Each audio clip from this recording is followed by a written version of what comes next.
Hello, group. Welcome to Action Rock Corner. I'm your host, Richard May. Today's the day where we kind of recharge our batteries a touch. It's our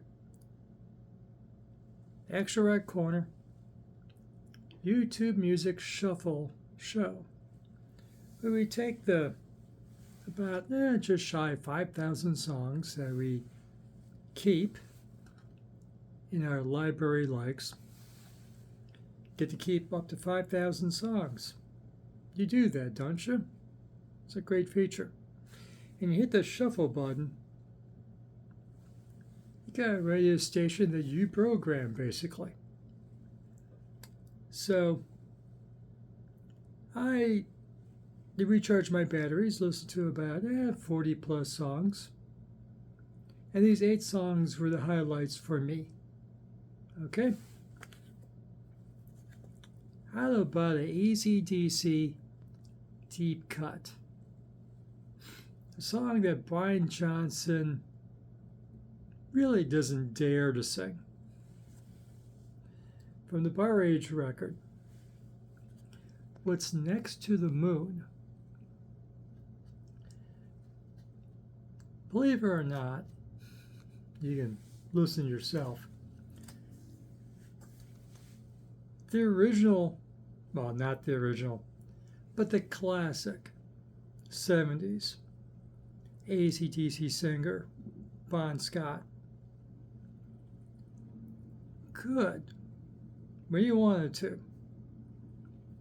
write lyrical lyrics to such a degree that, do I see a 2001 copyright on this? I forget. Well, I can't quite read it. This guy, maybe you could, if you got a big screen, you could read the credit. Mark Gosilic, right? He did what this is. This is acoustic AC/DC. Acoustic Bon Scott AC/DC songs. Acoustic. And yes, he does What's Next to the Moon, as well as other songs, Riff Raff and Rock and Roll Singer, Up to My Neck in You. But, of course, he named this collection What's Next to the Moon. The most lyrical Bon Scott song on this collection, and one of the most lyrical Bon Scott ever did. You know, what Bon Scott would have done if he didn't choke on his own vomit.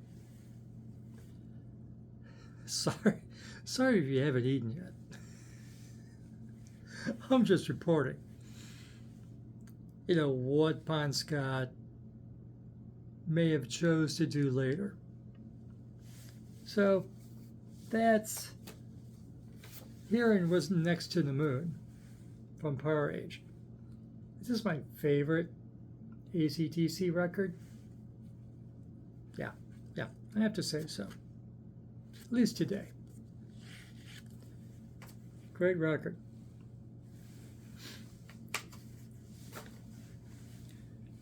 How about some Ted Nugent? Cat Scratch Fever. But this is done live when Cat Scratch Fever was a new song. And Ted, before he became political, he's in England, tearing it up. Hey, he goes to the crowd in England, hey, can I play a new song for you? You may like it. It's called Cat Scratch Fever. Dedicated, of course, to all the vagina. Found in England. Yeah, Nashville Pussy named their band after, but context. I'm trying to keep it PG-13. It's a great take, live take on Cat Scratch Fever. When it was a new song, recorded in England, way back when I had hair. You can imagine how long ago that was. Great tune.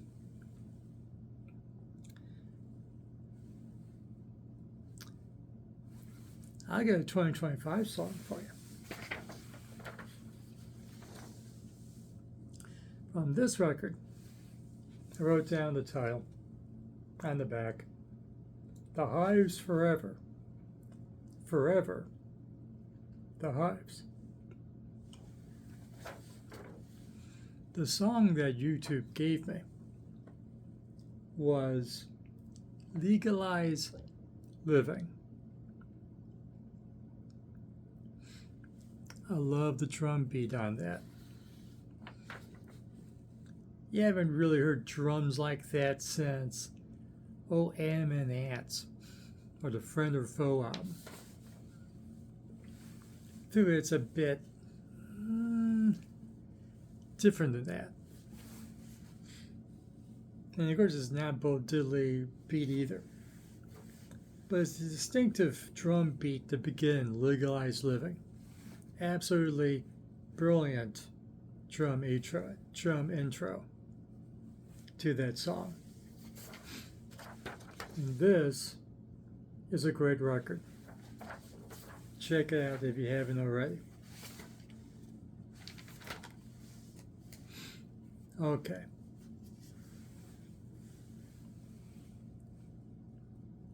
This is worth your time to tune in so you be hip. You think you own everything Richie Blackmore ever recorded, do you? Heck, you may even have his Renaissance records. Bless your heart. You know, Blackmore's Night with his wife. And that's nice too. But we missed a rock and roll Richie. And Richie kind of gets antsy and does a bit of rock and roll in recent years. I hope Richie's doing better health-wise. And, but there's one record you may have missed. You're going to kick yourself when you hear it. I mean, you think you own everything, you know? And no. Blackmore didn't start with Deep Purple and rock. And I'm not referring to the first three psychedelic pop Deep Purple records with Rod Evans and Nick Zipper. You know, when who they fired to bring in Ian Gillan and Roger Glover. Oh, no. In between that, the producer of those first three Deep Purple records, Derek Lawrence, calls up Richie and says, "Hey, can you come over? I got this singer. And your guitar teacher's going to be there. You want to play with Big Jim Sullivan, your old guitar teacher?" Sure. Richie never jams. Yeah, he never comes over and jams with anybody. Richie is not that type of guy ever. He doesn't go and jam or guest on your record. He did his session work, before Deep Purple. But for Derek, some beer. Yeah, did his old guitar teacher, Big Jim Sullivan, a favor. Who was the musical director for this project. And also Albert. Albert Lee was the third guitar player there. Albert Lee, Albert. Faux pas. Albert Lee is a bit more legendary than Alvin Lee. Though Alvin Lee is also, of course, a quite legendary guitar player. Albert, unfortunately, is best known to too many of you as the second fiddle to Eric Clapton when Eric Clapton tours. Alvin Lee is damn good on his own. Soon after what I'm about to show you, Albert Lee became the session guy for every country hit in the 70s, just about. You need a guitar, electric guitar solo, bring in Albert Lee. Fly him into Nashville, he'll do it. He, of course, does great solo shows too. So, so Derek Lawrence is putting together this band to do this project. This singer, the stowaway from a gospel soul singing group. Say, okay, you're going to be the lead singer on this one. Come here. And all kinds of people are on this record. And the record is called Green Bullfrog. And if you got good definition on your big screen TV, you see the names of who's on this record. Albert Lee, Matthew Fisher. What's the band Matthew Fisher's? Google it. Ian Pace from Deep Purple, of course. Tony Ashton. Before Tony Ashton hooked up with, John Lord and Ian Pace. After Deep Purple broke up for the Pace Ashton Lord project, Rod Alexander, Chaz Hodges, bass guitar, and they, Man in Black, for Blackmore. So they get together and they do some cover songs and some originals, but mostly covers. The one original is called Bullfrog. And it's an instrumental record, instrumental track, with Blackmore, Albert Lee, and Big Jim Sullivan taking a turn, along with the organ player, whichever one it was, Ashton or Fisher. And they just jam for a good 8-9 minutes, whatever it took. It is a hell of a jam. And believe me, you'll know when Blackmore's playing when his turn comes. Oh, it's Blackmore. And you recognize Lee's playing right off the top too. The future country super session guy. Absolutely brilliant instrumental, Bullfrog. From Green Bullfrog. And I used to have it on vinyl. And some bitch they don't have the cover here. They should. It's a great cover. Excuse me. They give you a snippet of it like there. See that color? Ooh, it was great. It was a great cover. That was the first time I owned it. I went to my import record shop in Cleveland and I saw that cover and it's like, that's mine. It's got Blackmore on it. I want that. The reason why you never heard this record was when they're about to release it. And Derek Lawrence screwed up. Because everyone in this band was under contract to other record labels.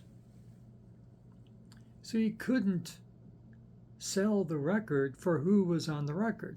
Hey, it's Richie Blackmore. You want to hear this? No. Couldn't tell you it was Richie Blackmore. Couldn't tell you it was Albert Lee. Couldn't tell you Ian Pace was in there. Or anyone else. Just, here's the music. Hope you like it. It didn't catch. Without tour support, because of course they couldn't tour this thing. Everyone else went back to their main gigs, including the singer. And so there's no tour. And you can't tell the audience who's playing on this. It had become a hit single on its own merit, and it didn't quite happen. It would have been cool if it did. There's some really cool tracks here. Holds up excellently after 50 plus years. Absolutely great record. Found here on YouTube, Green Bullfrog. And check out that instrumental track, Bullfrog. Then, yeah, you can go track down every session Blackmore did before T Purple. He was on a lot of things. But then if you hear Bullfrog, then you heard everything rock and roll from Richie Blackmore. You're welcome. All right, another thing YouTube gave me.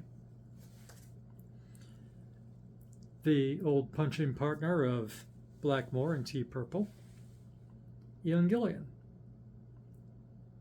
from the Double Trouble record, with future Iron Maiden guitarist Janet Gears. Sunbeam.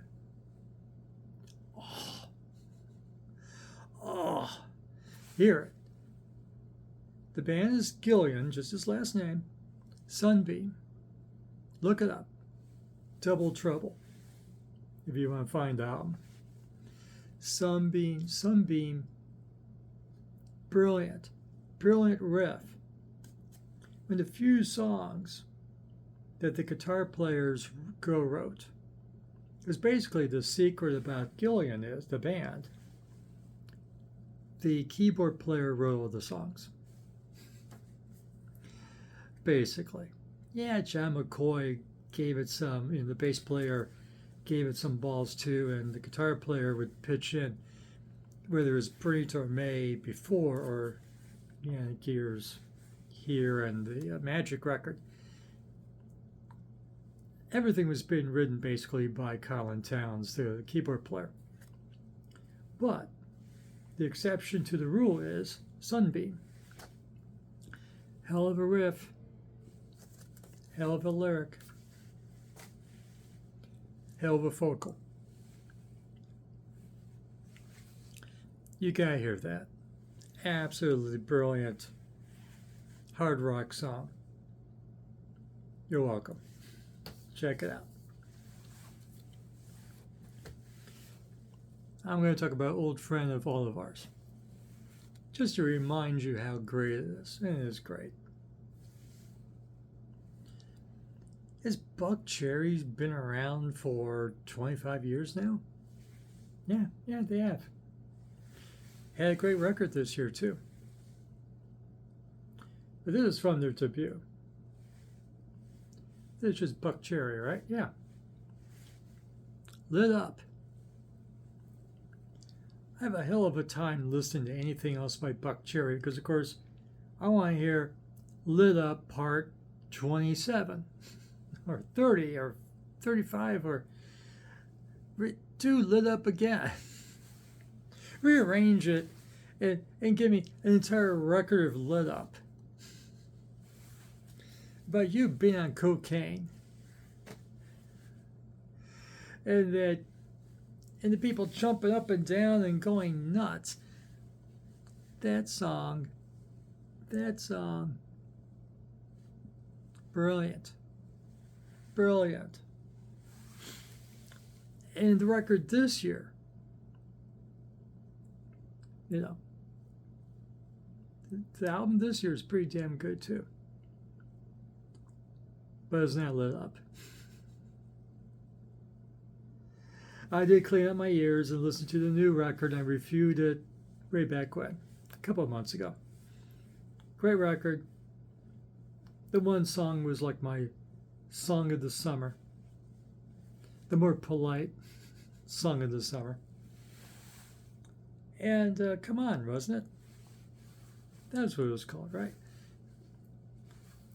Great band, great. I'm behind. I kind of missed the 25 years in between. But Lit Up, man, that's the shit. That is.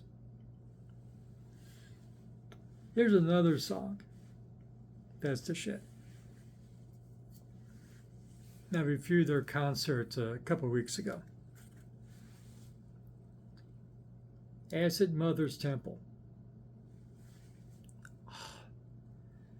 Live, they kill you.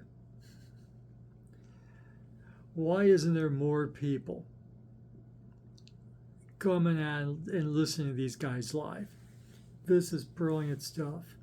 Live, it's brilliant. Brilliant, I say. Absolutely killer.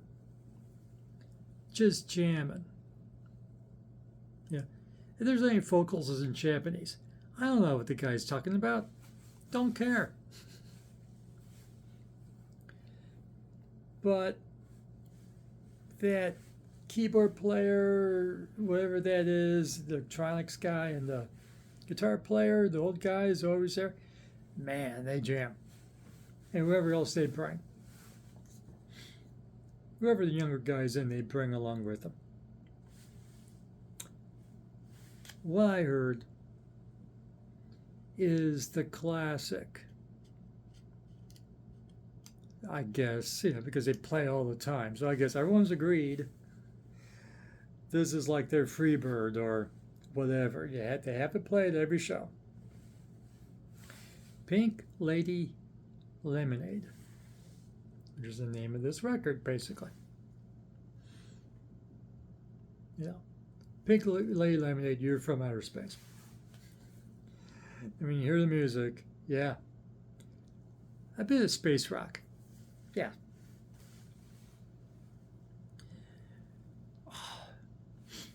This version, which is a video on YouTube, of course.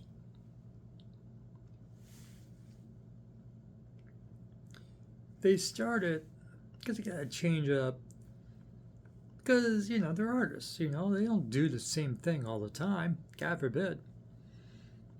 In this version, the drummer is doing this beat. This dance drum beat. And this one, I guess now, former member. Is anyone a former member? No. Former. He just doesn't tour as much anymore. So this one guy who's a transsexual or a cross-dresser, I'm not inquiring. It's all good. And maybe I misgendered, and that's wrong. But she is dancing around in her skirt and everything, and the crowd's beginning to go nuts, and they're having a good old time. And then the riff starts for Pink Lady Lemonade. And so it's a little bit more energetic take on Pink Lady Lemonade than most versions you hear, because it starts so raunchous. But it's great. Live in Cork, October 2017. And there's other takes of Pink Lady Lemonade out there to be found. Absolutely brilliant. As a Mother's Temple. Check that out. You think you like your jamming? You have to know your acid mother's temple. If you think, oh, I like space rock, I like psych, I like jamming, but not this easygoing jamming that the Grateful Dead does. No, you want rockin' jamming band, and never mind the lyrics, get to the jam. That's Acid Mother's Temple. For what, 75, 90 minutes, whatever that concert was. It's brilliant, and the records are brilliant, and there's a lot of them. You don't bring a list of what you need, you bring a list of what you have. There's over 100 Acid Mother Temple records out there. At the show, they had a CD box, about yay big. $10 a CD. And they had a cassette thing, and they had a thing of vinyl. I'm a CD guy, obviously. They had, the box held 60.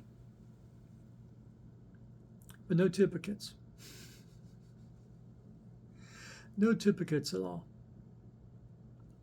And there's only one record I owned in that box of 60. I bought t-shirts most. I bought 2 and some t-shirts. I'm kicking myself, because I brought money. I'm going to have a lot more CDs, but I need shirts.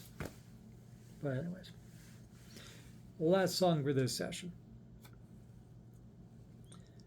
This song,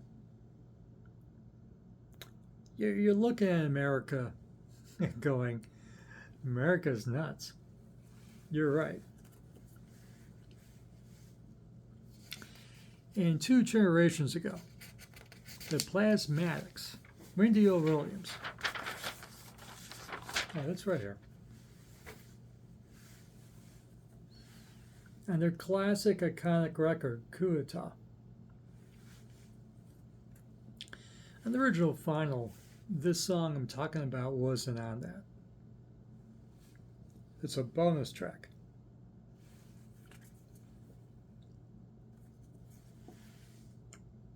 Background. The bonus track, Uniformed Guards. It's a bonus track. It's a great track. Maybe not. Maybe it doesn't quite measure up to the rest of the record. Damn close. Damn close. And it's a brilliant song in itself.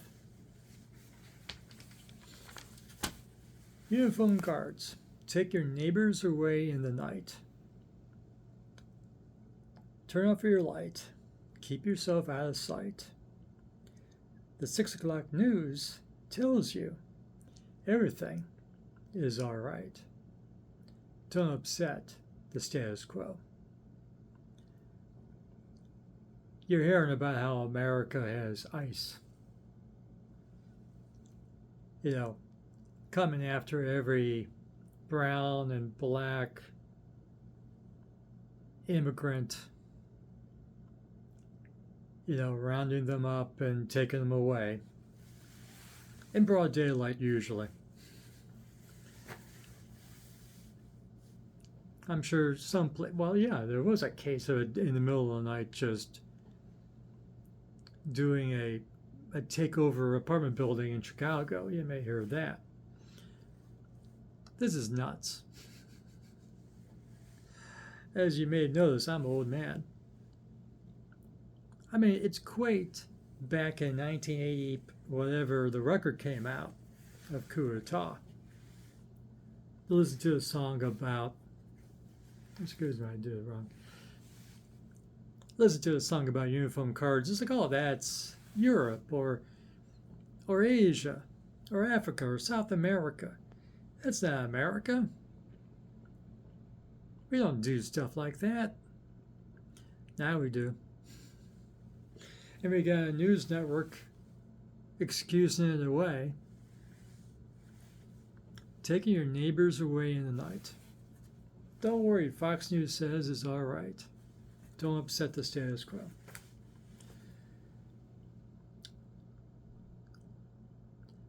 Hell of a song. And it speaks to 2025 in America. Hopefully not in your country. I know we're all around the world, and hopefully your country's doing okay. My country, if you look like me, I'm still kind of free. They're not knocking down my door yet. Before it's over, I'm not sure if that's going to keep being the case, but we'll see. Not to get political. Hey, I gave you Ted Nugent earlier, didn't I? I balanced it out. So that's my 8 songs that help me recharge my batteries for what I'm about to listen to tomorrow. I'm listening to Christmas music tomorrow. Love me.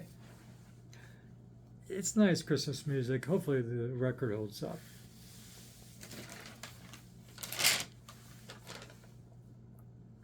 You like this video? Give it a like.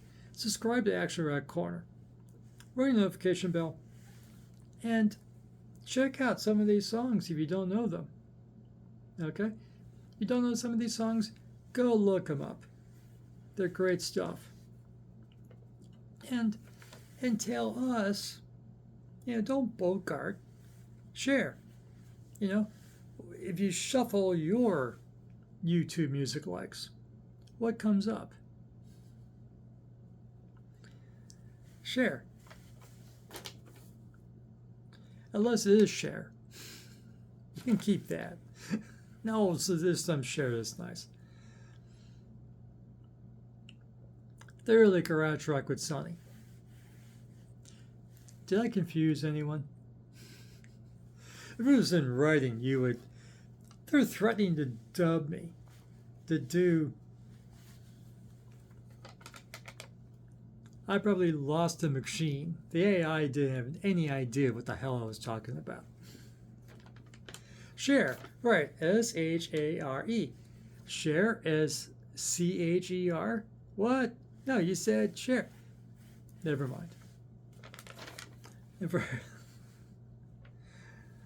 So tell us what your songs are. Even it is Cher and Sonny and Cher. That was okay. That was some nice stuff. If you like your somewhat produced guitar rock, garage rock, it's time to go. Latest in action rock, garage rock, punk, psychobilly, rockabilly, and classic and legacy bands. Come back here to Action Rock Corner. We'll have it for you. Thank you for watching. Remember, keep your music fresh. Keeps you regular, just like fresh food. And we'll see you again soon. Thanks. Bye.